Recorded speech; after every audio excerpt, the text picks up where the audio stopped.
Nakapili na ba ka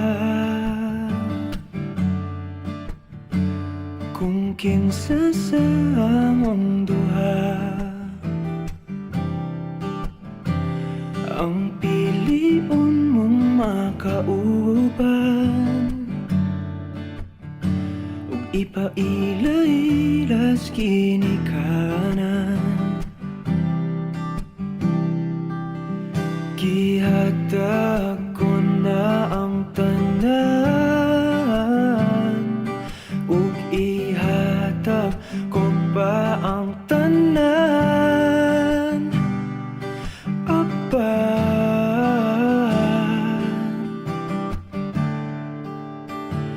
kung siya man ang mapilian,